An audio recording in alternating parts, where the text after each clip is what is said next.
entrar com o pé direito, que o Brasil tem futuro. O presidente da República que tem o coragem de entrar numa favela sem colete de segurança. Eu conheço o Rio de Janeiro. O senhor esteve atualmente no Complexo do Salgueiro. Não tinha nenhum policial ao seu lado, só traficante. Tanto é verdade a sua afinidade com traficantes, com bandidos, que nos presídios do Brasil, cada 5 votos, o senhor teve 4 votos. E quando a gente volta para o Marcola foi flagrado. Teve ligação telefônica grampeado. E ele diz ali, chama o senhor de um palavrão, que eu não vou falar aqui, e diz que prefere o senhor do que a mim. Essa é a verdade. Vamos entrar com o pé direito, que o Brasil tem futuro. A Justiça do Rio de Janeiro determinou o cumprimento da sentença contra o ex-governador Antony Garotinho por improbidade administrativa. O caso envolve supostas fraudes na saúde em 2005, quando ele era secretário de governo. A decisão atende a um pedido do Ministério Público e já foi comunicada à Justiça Eleitoral. Segundo a acusação, os recursos se esgotaram e a condenação agora é definitiva. Por outro lado, a defesa de Garotinho contesta a decisão com veemência. O advogado Admar Gonzaga afirma que a pena de suspensão dos direitos políticos já se exauriu no dia 1º de agosto deste ano. A defesa reiterou que o ex-governador segue elegível e que o registro da sua candidatura será reconhecido pela Justiça Eleitoral. Vamos entrar com o pé direito, que o Brasil tem futuro. A Polícia Federal cumpriu mandados de busca e apreensão contra a fonte de uma reportagem sobre o ministro do STF, Flávio Dino. Associações de imprensa manifestaram preocupação com a preservação do sigilo de uma fonte jornalística. O ministro Alexandre de Moraes autorizou a operação a pedido da Polícia Federal com parecer favorável da Procuradoria-Geral da República. Foram cumpridos mandados de busca e apreensão de celulares, computadores e documentos e endereços dos investigados. Um dos alvos foi Raimundo Coutrin, que já ocupou a Secretaria de Segurança Pública e a Secretaria de Assuntos Legislativos do Maranhão. Segundo a PF, Raimundo Coutrin seria fonte do jornalista Luiz Pablo, acusado de perseguir o ministro do STF, Flávio Dino. A polícia chegou até o nome de Raimundo depois de apreender em março 2 celulares, um notebook e um pendrive do jornalista. Vamos entrar com o pé direito, que o Brasil tem futuro. Está disponível e eu já fui ler o plano de governo do Lula. E olha, tem 2 coisas aqui que me chamaram muita atenção. Primeiro, regulação democrática das redes sociais e plataformas digitais. Ah, pronto. A esquerda e esse pesão por regular a internet. Preste atenção até na palavra que eles escolheram. Regulação democrática. Isso é uma coisa que eu falo há anos. Prestem atenção na manipulação da semântica, porque poder nenhum chega para você e fala: oi, eu gostaria de controlar o que você pode dizer e pensar. Não, você troca a palavra, controle vira regulação, censura vira combate à desinformação, e aquilo que seria muito difícil de aceitar com o nome verdadeiro fica muito mais bonitinho quando você muda a embalagem. Então, não me interessa só o nome que colocaram, o que eu quero saber qual é o poder que a regulação vai dar ao Estado, quem decide o que é desinformação, quem decide o que é nocivo para a democracia, quem manda retirar, quem pode punir e quem fiscaliza o fiscal. Porque se o governo puder definir o que é nocivo à democracia e ao mesmo tempo disser que isso é feito para proteger a democracia, muito conveniente, não? Continua, tá? Eles dizem que é para combater desinformação, campanhas de ódio e outras formas de comunicação consideradas nocivas à democracia. Consideradas nocivas. Por quem? Porque injúria já é crime, calúnia já é crime, difamação já é crime, ameaça já é crime. Então, quando um governo diz que precisa ir além e regular aquilo que você publica e aquilo que as plataformas permitem circular, eu quero saber exatamente quem vai definir o que pode e o que não pode. O próprio governo? Bom, já sabemos quem, né? E olha que maravilha, logo depois eles dizem que essa regulação vai conviver com a garantia da liberdade de expressão. Ah, bom. Então regula o que você pode falar, mas com liberdade. Eu vou te cercear com liberdade, entendi. E não é difícil entender por que a internet incomoda tanto o poder. Porque antigamente você assistia uma notícia na televisão e acabou. Hoje não. Hoje sai uma informação e 5 minutos depois tem jornalista, advogado, deputado, cidadão com um documento na mão, vídeo, decisão judicial, dado oficial, todo mundo contestando. Porque o poder perdeu o monopólio da narrativa e isso incomoda. Agora olha a segunda promessa. Segurança Pública. O plano promete criar o Ministério da Segurança Pública depois da aprovação da PEC da Segurança. Fala em inteligência, integração, controle de fronteira, combate ao crime organizado. Ótimo! Eu também quero combater o crime organizado. Então vamos falar do crime organizado. E tem uma coisa maravilhosa nisso. Agora o plano promete Ministério da Segurança, integração, fronteira, inteligência, mas há poucos meses o próprio governo bloqueou 4,3 bilhões do orçamento da defesa. E o Exército chegou a suspender as operações adicionais de monitoramento contra o crime organizado nas fronteiras, por falta desses recursos. Mas olha a contradição. Você corta recurso, operação adicional contra crime na fronteira é afetada e alguns meses depois chega na eleição prometendo fortalecer o combate ao crime na fronteira. Aí agora vem mais um ministério, porque aparentemente o problema do Brasil é falta de ministério. Eu não quero mais placa na porta de Brasília. Eu quero saber quem vai impedir droga e arma de atravessar a fronteira. Quem vai sufocar dinheiro das facções. Quem vai impedir o PCC de se infiltrar em empresas e no poder público. Quem vai impedir a expansão do crime organizado. Quem vai combater o crime. É isso que nós brasileiros queremos fazer. E tem mais. Em maio, os Estados Unidos classificaram o PCC e o Comando Vermelho como organizações terroristas, mas qual foi a reação do governo Lula? Criticou. O argumento do governo foi que essa classificação poderia prejudicar o combate às facções e criar problemas de soberania. Lula só engana a trouxa. Essa é a posição deles. A minha é outra. Eu quero o Estado brasileiro usando toda a força possível contra organizações que dominam territórios, traficam drogas e armas, lavam dinheiro, infiltram em atividades econômicas e instituições. Aliás, olha o tamanho do problema. Só este ano, o próprio Ministério Público de São Paulo abriu operação para investigar infiltração do PCC junto a agentes públicos e até dentro do próprio Ministério Público. Então, quando ausenta mais um ministério como resposta, como se o crime não pudesse ter sido combatido porque não tinha ministério, vai me desculpar. Eu quero saber o que vai mudar na rua. Vai diminuir o domínio territorial das facções? Vai sufocar o dinheiro? Vai proteger fronteira? Vai prender liderança? Vai impedir infiltração do Estado? Porque criar ministério é fácil, criar esses conselhos aí é muito fácil, criar estrutura é fácil. Difícil é o cidadão poder sair de casa sem medo. Então, são duas coisas que eu quero acompanhar muito de perto nessas eleições. Quando eles começarem a dizer regulação das redes, eu já quero perguntar, quem regula? O quê? E por qual poder? E quando eles disserem segurança pública, qual foi o resultado em 20 anos de PT? PT é inconfiável. A liberdade não precisa de tutor e segurança pública não precisa desses slogans. Precisa funcionar e da forma mais ostensiva possível. Eu sou candidata a deputada federal pelo estado de São Paulo porque precisamos de um parlamento atuante e corajoso para defender a liberdade para o cidadão e força do Estado para criminoso. Não o contrário. E se você concorda, compartilhe este vídeo. Bárbara Cogos, guarda esse nome na boca do povo. Vamos entrar com o pé direito, que o Brasil tem futuro. Descoberta uma grande armação para tirar o senador Cleitinho da disputa pelo governo em Minas, porque isso iria beneficiar diretamente o Lula e prejudicar a campanha do Flávio Bolsonaro a presidente do Brasil. Nós vamos trazer isso aqui agora, notícia urgente que acabou de chegar.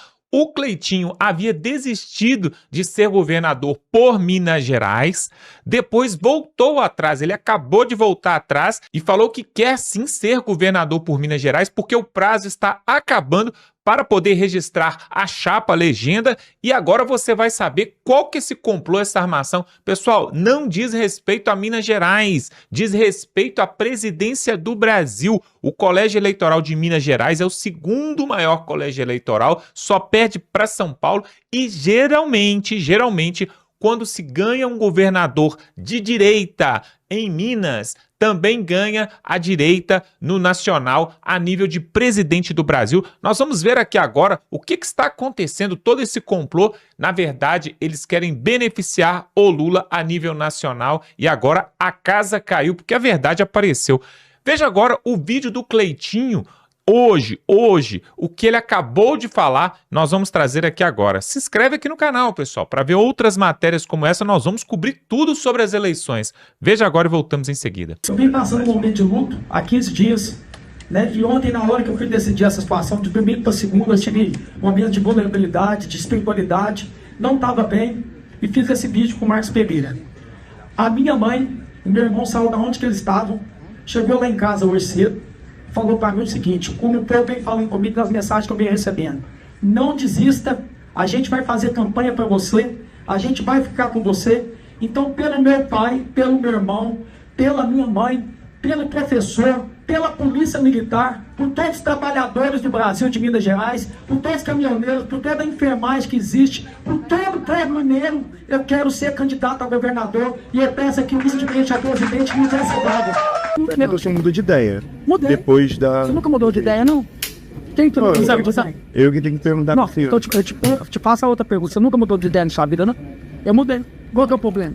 Tem nada. Eu acho que aqui a questão aqui é que eu não tenho corrupção, eu não tenho desvio, eu não tenho nada. Pega meus 3 mandatos pra vocês verem, né, gente? Então, assim, agora o povo tá me pedindo, eu tô fazendo isso pelo povo. A minha dúvida sempre foi que nesse momento, realmente, eu não tenho que mentir. Olha meu mandato. Olha se eu tenho algum pingo de corrupção no meu mandato. A minha questão aqui agora, então, a vulnerabilidade espiritual e emocional que eu tô. Não tem nada a ver com incapacidade ou com questão de corrupção, de nada, não. Meu amor quer ali. E o povo de Minas que quer. Se o povo de Minas que quer, eu tô aqui preparado pra ser. Senador. Mesmo sabendo que nesse momento ainda não tô legal. Todo mundo sabe. Quem vive comigo é muito fácil, quem não vive. Agora, pergunta pra quem convive a situação que eu estou. De enterrar o irmão. De doer a medula e agora ver falecer com uma doença que ela é cruel. Só quem passa sabe o que é. E não tem 1 ano, não, tem 15 dias. Porque eu falei que depois da Copa do Mundo eu ia iniciar. Eu estava enterrando ele na Copa do Mundo. Simples. Agora, quem é cristão aqui, quem tem empatia vai entender isso. Quem não tem, não pode fazer nada. Mas o Marcos Pereira tá sendo injusto, então? Pergunta pra ele. É porque ele considera a pessoa sempre do vai e vem na candidatura. Ele é presidente de um partido que precisa fazer coligações. É legítimo ele também ficar desse jeito também. Mas é legítima a minha situação também. Foi falado isso com ele. Ontem o senhor gravou aquele vídeo sobre pressão? Não, não tem pressão, não. É porque teve a situação que a hora que veio a questão do União pedindo aviso. Eu falei, não vou dar aviso. A aviso já foi acordado com Falcãos. Aí foi que a gente precisa decidir, se eu tô nessa, não, então grava o vídeo, peguei e gravei. A hora que eu gravei depois, a minha mãe me ligou, meus irmãos me ligou, pode vir que a gente vai te ajudar. Agora o senhor tá decidido? Tô decidindo. Eu não tava aqui. O que? Não, mas o senhor não tá voltando até assim. Por que o senhor anunciou a desistência da candidatura? Eu anunciei a noite, é uma questão da minha dúvida de campanha. É uma questão da minha família. Minha família me ligou e falou assim, pode ir que a gente vai te ajudar, vai te apoiar. E aí que tem uma questão, a hora que eu faço o vídeo e sai na mídia, todo mundo que me apoia falou assim, pode vir que a gente vai te apoiar, a gente vai te ajudar. O povo quer que eu continue, então eu tô fazendo isso pelo povo, mesmo nesse momento de... Vamos entrar com o pé direito, que o Brasil tem futuro. A senadora Soraya Tronic do PSB decidiu não comentar mais publicamente o caso envolvendo o deputado Alfredo Gaspar, atual vice na chapa de Flávio Bolsonaro. Em nota, a aliada de Lula não quis se manifestar sobre os novos elementos apresentados no boletim de ocorrência registrado na Polícia Legislativa, que aponta para uma suposta trama destinada a fabricar uma acusação contra Gaspar. Sobre o caso, a assessoria foi direta, abre aspas, Soraya não vai mais comentar sobre o assunto, fecha aspas. Após denúncias sem provas contra Gaspar, o desgoverno Lula liberou 65 milhões em emendas de Soraya, diz o antagonista. Na ocasião da denúncia, em 27 de março, Soraya atuou ao lado de Lindeberg Farias e levou o caso à Polícia Federal. Naquele momento, Gleisi Hoffmann, namorada de Lindeberg Farias, ainda comandava o ministério responsável pela articulação das emendas parlamentares. O deputado federal Lindeberg Farias, citado no depoimento como participante de uma teleconferência em que a trama contra Gaspar teria sido combinada, negou nesta segunda-feira 10 qualquer envolvimento e defendeu a prisão da testemunha, abre aspas. Isso é uma picaretagem. Desconheço os citados e a suposta investigação da Polícia Legislativa. Não conheço os envolvidos e não participei de reuniões para tratar desse assunto. A primeira coisa que a Polícia Federal tem que fazer é investigar esse tal tio Luiz, prender este cara. Esse depoimento é inventado e é mais uma suspeita em cima do Alfredo Gaspar, porque esse cara deu esse depoimento à Polícia Legislativa a pedido de quem? Escreveu Lindeberg no X. E segundo o depoente, também ele disse que o Lindbergh, ele teria, vou colocar aqui aspas, hein? Parecia o Lindbergh ter plena consciência do contexto fraudulento tratado nas reuniões sobre esse caso. Meus amigos, a coisa é gravíssima se isso foi uma armação promovida por um deputado da esquerda. E mais, isso aconteceu no dia 23 de abril, isso tudo foi encaminhado, tanto a notícia da existência do suposto crime, quanto esse relato, tudo isso foi encaminhado para a mesa diretora da Câmara, nada foi feito em relação a isso, depois isso foi encaminhado para o Supremo Tribunal Federal, para o gabinete do ministro Gilmar Mendes, que era o relator do caso, nada foi feito em relação a isso, isso tudo ficou parado 2 meses e meio, e só agora que houve a notícia de que o Alfredo Gaspar se tornou vice do Flávio, é que as histórias começam a aparecer. Vamos entrar com o pé direito, que o Brasil tem futuro. Divulgada nova pesquisa para governador nos principais estados do Brasil. Você vai ver aqui agora como está a corrida eleitoral, que está perto de chegar às eleições aí, e o governo de cada estado será definido entre Flávio Bolsonaro e Lula. A esquerda não gostou, 43 do Flávio Bolsonaro. Será que a direita leva dessa vez? Vamos entrar com o pé direito, que o Brasil tem futuro. O senador e candidato à presidência da República pelo PL, Flávio Bolsonaro, se pronunciou nesta terça-feira, 11 de agosto, após rumores sobre a troca de seu candidato a vice, o deputado federal Alfredo Gaspar, por causa de polêmicas envolvendo uma acusação de estupro de vulnerável. Confira os detalhes neste vídeo, mas antes, já curte e se inscreve em nosso canal para ficar por dentro de mais notícias. Durante uma coletiva de imprensa realizada em frente ao QG de sua campanha em Brasília, Flávio negou a possibilidade de troca e classificou como uma farsa a acusação de estupro de vulnerável envolvendo Gaspar. O parlamentar defendeu que a denúncia foi inventada como uma forma de retaliação ao trabalho de Alfredo Gaspar como relator da CPMI do INSS. Abre aspas.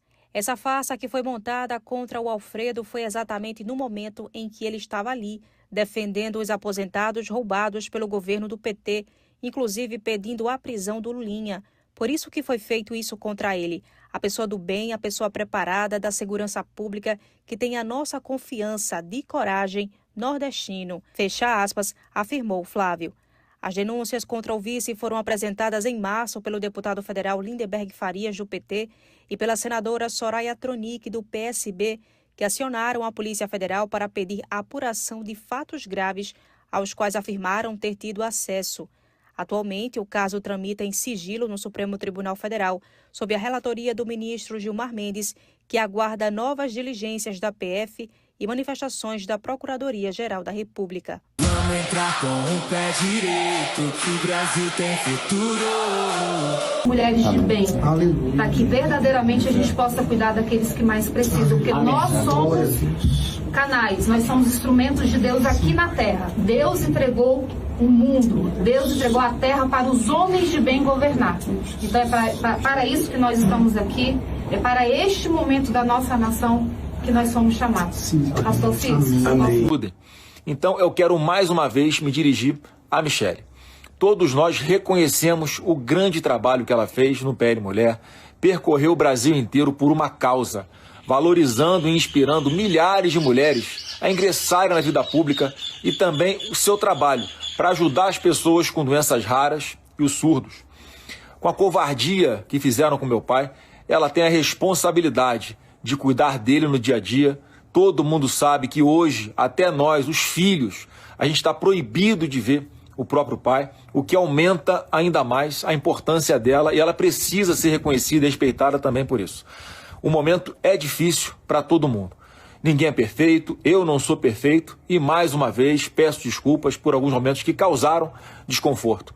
Como somos pessoas públicas, isso acaba sendo explorado pelos nossos opositores. Nunca foi minha intenção desrespeitar ninguém, ainda mais a esposa do meu pai. Flávio, eu assisti o seu vídeo e recebi as suas palavras com muita paz. Eu quero te agradecer por sua sinceridade. Você sabe o quanto a verdade é importante para mim. Todos nós cometemos erros, isso é humano, e o seu gesto de vir a público para pedir desculpas tem muito valor e poucos homens teriam coragem de fazer isso. Eu sei que os dias não estão fáceis para nós, para as nossas famílias e para milhões de brasileiros que esperam por dias melhores. Para cumprirmos grandes missões, o nosso coração precisa estar limpo e livre para que novas histórias sejam construídas. Histórias baseadas na verdade, no respeito e na esperança. Vamos entrar com o pé direito, que o Brasil tem futuro.